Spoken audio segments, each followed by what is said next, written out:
When you met Master P and it was time to help him broker this deal, what was going on? How did you meet him, and what was the deal that was on the table? Absolutely. I met him. I had pulled a group called the Chameleons off of Lou Malia's label, and I can't remember the name of it now. Was it 4th and Broadway?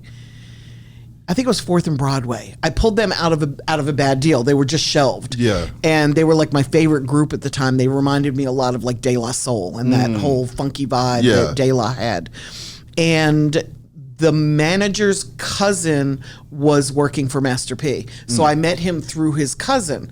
And he said to me, you know, this guy is shopping a deal for us, and it looks like it's going to go to Priority Records, but the guy was the manager of EA Ski, who was signed to Priority Records. So his concern was the guy negotiating the deal was a little too close to the label, and he didn't know if it was fair or not. And it was. It turned out to be very fair. It turned out to be a great deal. But they didn't know that. So they brought me in to sort of ride in the back seat and play a role, like a small role, as part of the team. And what I learned from that was, A, I can do it, right? Because once you do something, you know you can do it. That's right. But I learned that the second thing I learned was I'm really not good as part of a big team. Like one or two other people, yes. But when there's a whole lot of opinions on something, it makes it hard. Because there were like 7 people involved in this, and it had to be hard for the guy that was the main guy. Because it's like, just let me do my job. Like, what are all these fucking people giving me input, you know? Shit. But it was a great first deal. He got to own his masters, which was a wonderful thing. It was an 80-20 split, if I remember correctly. It did grow to be an 85-15, but at that time, I think it was an 80-20, and I think it was a $600,000 advance. So it enabled No Limit to get back on their feet financially and start selling records or CDs at that time.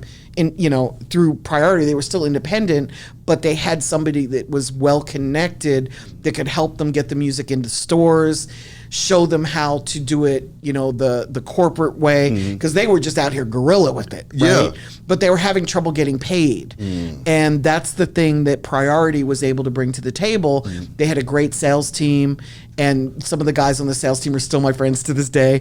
You know, they were able to get P to the next level so that he could expand outside of just California. And that was the goal. What did you think about that deal? Because that deal went down in history as an unprecedented deal as well. So when you first laid your eyes on it, what was going through your mind?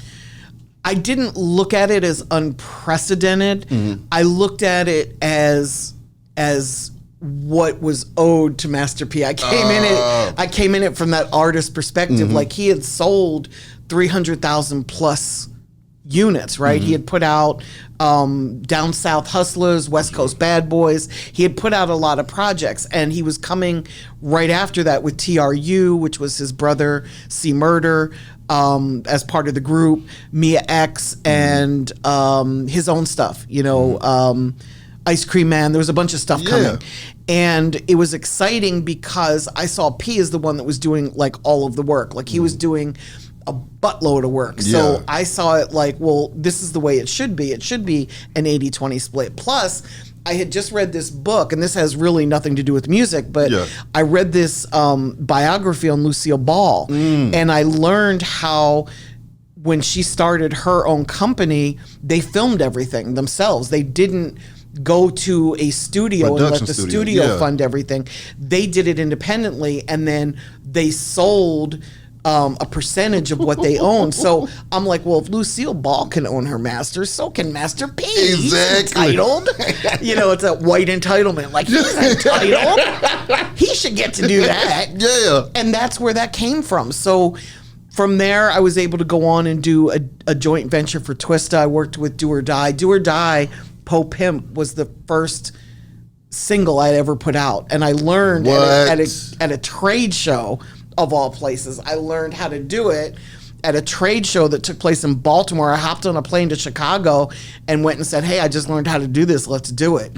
So here's all this hubris from me thinking, I got this, you know, from a weekend course. And they just had the music that took it out of here.